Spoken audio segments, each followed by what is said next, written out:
host, Casey Bassett, filling in for Renee today. She's out.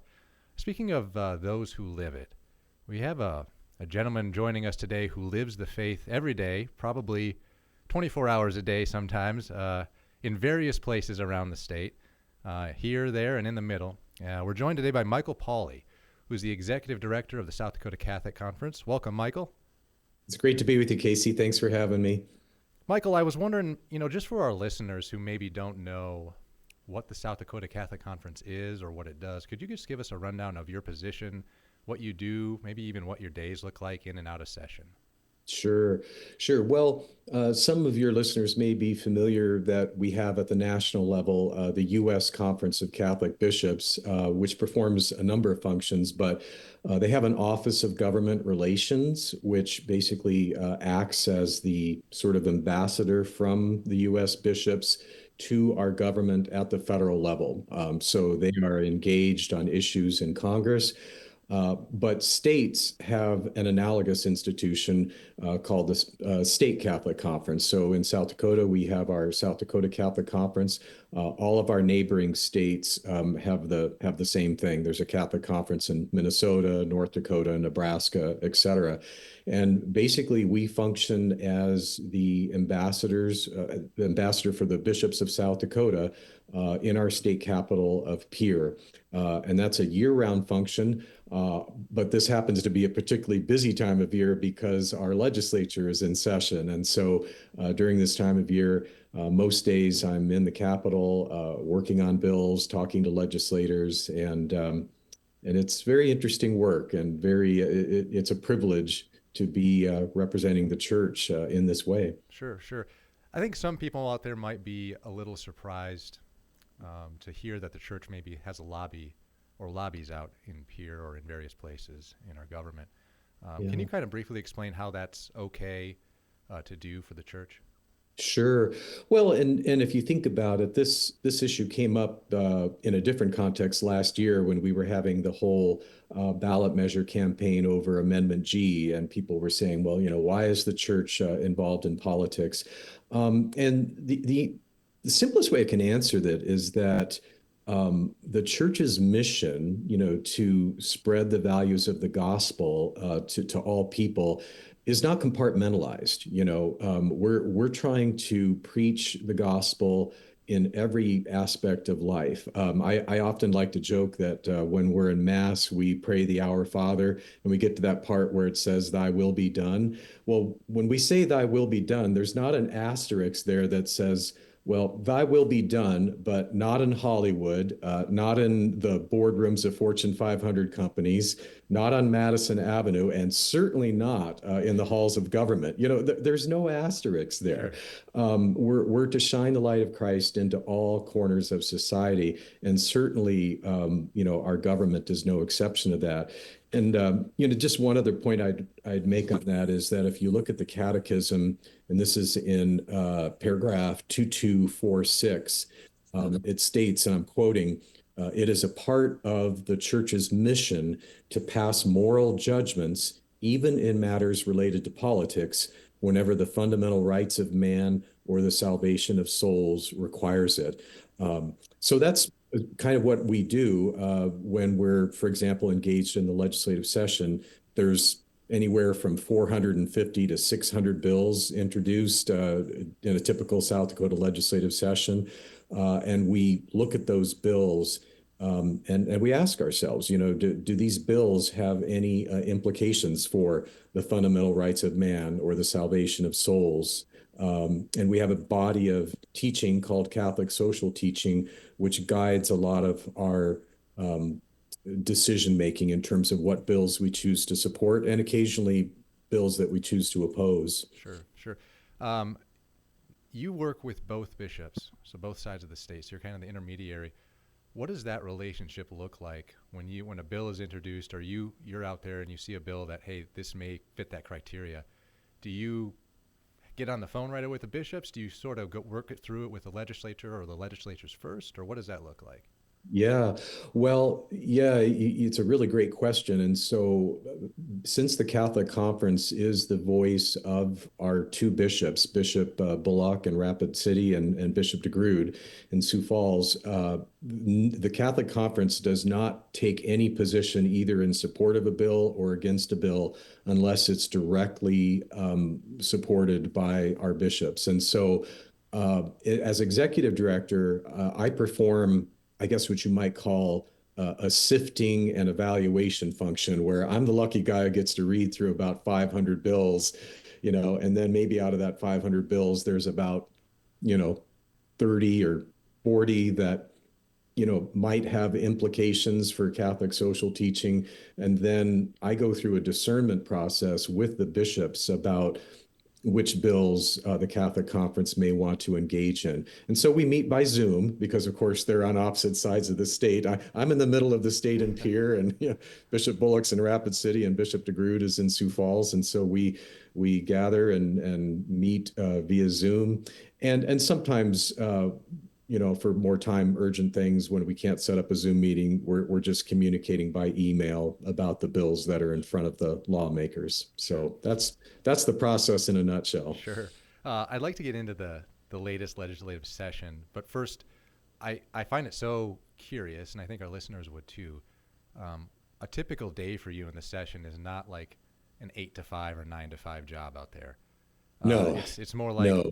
sometimes it's 12 hours, So you're not just sort of standing around the Capitol. You're in and out of committees and whatnot. Can you kind of go through a typical, maybe even a real busy day for you out there, what that looks like?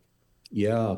Well, let me use Tuesdays as an example. So Tuesdays, my day starts at 7 a.m., which means I have to be up at 5, but I have to be in the Capitol at 7 a.m. for a meeting of what's called the Upper Room. And the Upper Room is a fellowship of Catholic legislators and also lobbyists and others who gather every Tuesday morning for prayer. And by the way, there's another non-denominational group that meets for prayer on Wednesday mornings called the Catacomb Caucus, and I go to that one too, also at 7 a.m. So, I'm starting there at 7 a.m. And then the first committee hearings start at 7:45. And in the early part of the session, I may or may not have a bill in front of committee at that time, but usually in the latter half of session, which we're about to enter into, it's almost every single day I've got some bill that I'm following, that's going to be in the first round of committee hearings that go from about 7:45 to 9:45. Then when those hearings are done, you go into a second round of hearings that go from about 10 a.m. To 11:30 or noon, break for lunch. Then we have floor sessions, House floor session and Senate floor session, usually that start at 2, sometimes at 1 o'clock. And then in the afternoon, oftentimes you're using that time to just have one-on-one meetings with legislators, because that's when actually a lot of the legislators have the most free time, is either over that lunch break or sometimes in the mid to late afternoon when the floor sessions are done. And then in the evening, there's oftentimes receptions that you go to, because that's a great place to meet legislators one-on-one and just chit chat with them about bills that you're interested in. So typical day is 12 to 14 hours long. And it's, our session lasts 9 weeks, but the joke that lobbyists say to each other is that it's the longest 9 weeks of your life. I believe it. It sounds like it. If you're just joining us, we're talking to Michael Pauley, the executive director of the South Dakota Catholic Conference. Michael, I'd like to dig into this year's session a little bit. So why don't we dig into a couple of the bills that were introduced that the bishops took a particular interest in? I'll let you start, with whichever one you want to start with, and we'll kind of go from there. Sure. Well, so far in the session, the Catholic Conference has only taken a position on 3 bills. Um, that will quickly change in the coming 2 weeks, because we're at that point in the session where the bill filing deadline was yesterday. And so as of yesterday, we now have the complete landscape of all the bills that will be considered this session. And yeah, we're talking hundreds and hundreds of bills. And so in the coming week, it'll be very busy with me conferring with the bishops and deciding additional bills to get involved in. But so far, we are supporting 3 bills and opposing 0 bills. I like it when there's no bill out there that we feel a need to oppose, but that too will probably change as we get deep into it. But one bill is House Bill 1053. And this is kind of a repeat bill of what we were working on last legislative session in 2024. It's a bill that would require websites that contain obscenity, basically, pornographic websites, to implement age verification technology to prevent minors from gaining access to those websites. And so this is a policy idea that's been embraced by a lot of states. There's actually 19 other states that have passed laws similar to what we're trying to do here in South Dakota. And, essentially, if I go to the grocery store to buy a bottle of wine for dinner, I have to show my card. It's a minor inconvenience. I don't know why anybody thinks that I might be under 21 with this youthful looking face that I have.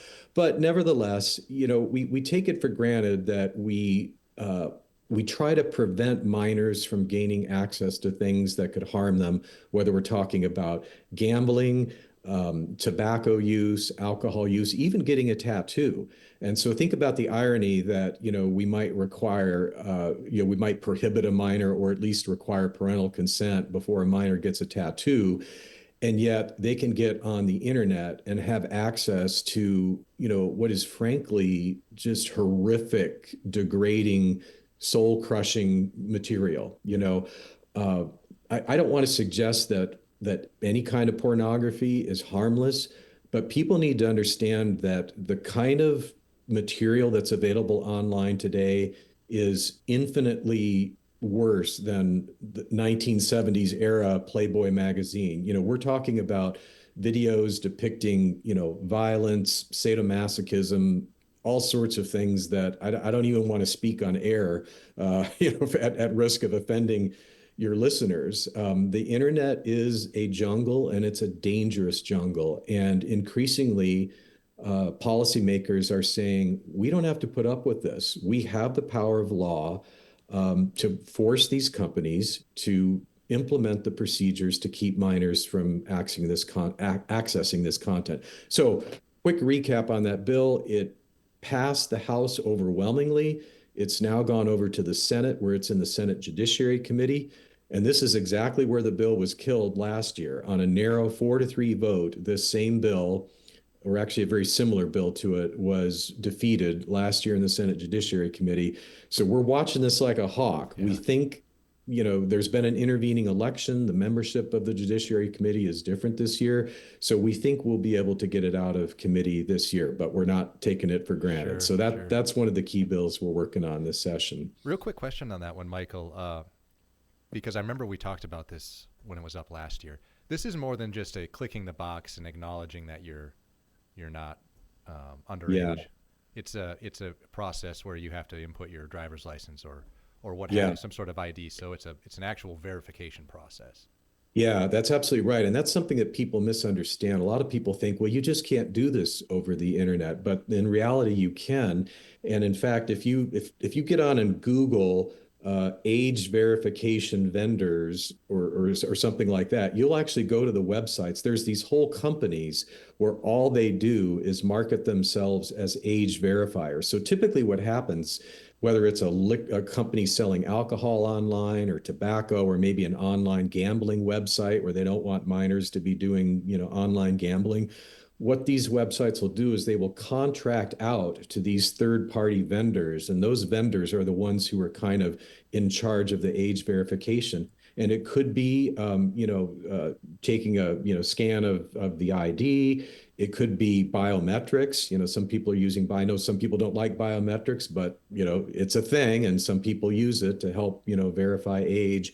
And sometimes it's access to, like showing that you have a credit card that only an adult, is capable of getting that credit card. There's a whole bunch of different things that people can do to verify age, and as I said, it's done in other sectors of the economy like alcohol and tobacco sales, and so it it's a thing. It's not, there's no technological impediment to doing this. Sure. We just have to force them by law to meet these requirements. Sure. That's an interesting one. We'll be watching that one close. So I'll let you move on to the next ones, and we'll kind of recap those and see where we're at with those as well. Yeah. So another one is House Bill 1044. This is a little bit of an unusual bill. We call it the baby box bill. So to try to express it concisely, South Dakota, like most other states, has a safe haven law, which says that in the tragic circumstances where a parent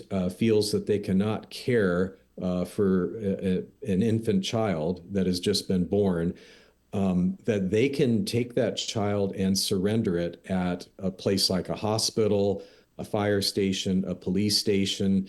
And if you do so under the terms of the safe haven law, you're not charged with a crime. They're not going to, force you to reveal your identity.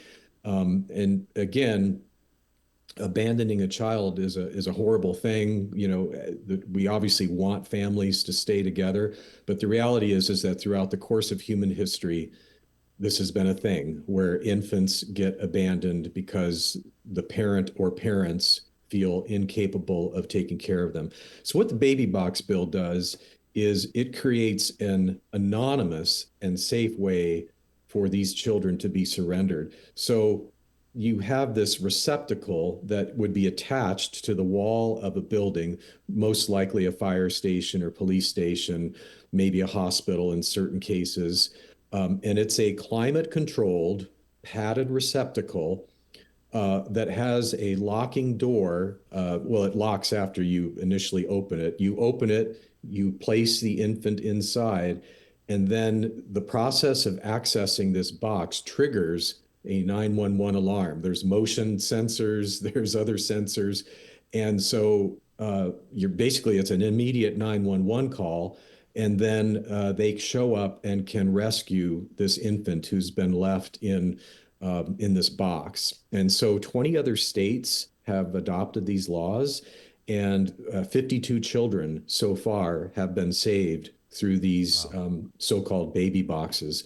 So we've got this bill in South Dakota. It passed the House of Representatives, I believe, unanimously, and is now over in the Senate. And doesn't look like there's any opposition to that bill. Wonderful. Legislators always have a lot of questions on it there because they wonder, how does this work? And do people put things other than babies inside these boxes? And, Sure. they always have lots of questions. But at the end of the day, there's a wide recognition that this is another way that we can protect the dignity of human life at all stages. And so we're looking forward to that bill getting through the process. Definitely. That's a wonderful one. If we can get that passed, I think that would make a big difference here in South Dakota for us, especially with our climate, Yeah, middle of winter and whatnot. exactly. So we'll move on to I think there's at least one education bill that we were interested in, or the bishops were interested in. Why don't we talk about that next? Sure. Yeah, that was House Bill 1020, which was a bill to create education savings accounts in South Dakota. And that bill was before the House Education Committee last week. Unfortunately, it did not make it out of committee. There's other education choice bills as well being considered by the legislature. So the debate on this is certainly not over. But essentially, what we're trying to do in South Dakota is what 17 other states have done, which is create an education savings account program. And under an ESA program, the government takes a portion of the amount of money that they spend on a per pupil basis in public schools. And in South Dakota, that amount is $7,405. And so the bill that the bishops were supporting would take 40% of that $7,405, which is just about $3,000 if you do the math. And that money would be deposited into an account that the parent has control over to spend for the educational needs of their child. So like if they wanted to say, okay, I want to apply my $3,000 to help pay tuition at Bishop O'Gorman School, then you click the box and that $3,000 goes to Bishop O'Gorman. So it's not government money for the school, it's government money. Well, we should call it taxpayer money because the parents paid government doesn't have any money of its own. It took it all from someone else. And so really what this is it's the government saying to the taxpayer who gave them the money in the first place, we're going to allow you to use a portion of your tax dollars that you paid for education to choose the best educational environment for your own child. And that's the very simple basis of an ESA bill. And we're going to work hard in this. Most states that have these programs, it took them several years of lobbying and work to get it enacted into law. This is really the first year in South Dakota that we've made a concerted effort to do that. So I'm not entirely surprised, that we've hit some roadblocks. That's been the typical pattern in almost every other state where this has come up. So it's totally makes sense that that would happen here as well. Sure. Yeah. Yeah, we'll keep an eye on that one in this session and future sessions and check back in with you and see where we're at. We just got a little bit of time left here, Michael. Is there anything in the future on the horizon that you wanted to talk about in the session? Maybe some bills that are coming up or anything? Yeah, well, that's actually going to be my big job for the next 2 days is to sift through the couple hundred bills that were filed in just the last 72 hours. But yeah, we've got a lot of bills, that touch on different aspects of things, and yeah, I don't want to get into too many specifics now before I've had a chance to brief the bishops on them, because until they give their approval to something, it's not official. So I would just say stay tuned, keep following our website. I always encourage people, you can sign up at our website, sdcatholicconference.org. And there's a place you can sign up to receive email updates during the legislative session from the Catholic Conference. And then that'll keep you posted on all the bills that we're engaged in. Wonderful. Michael, it's always a pleasure to talk with you. Thank you so much, Casey. Thanks for having me. You bet. Thanks for coming on. That's it for us today. Please join us again next time for more Catholic Views.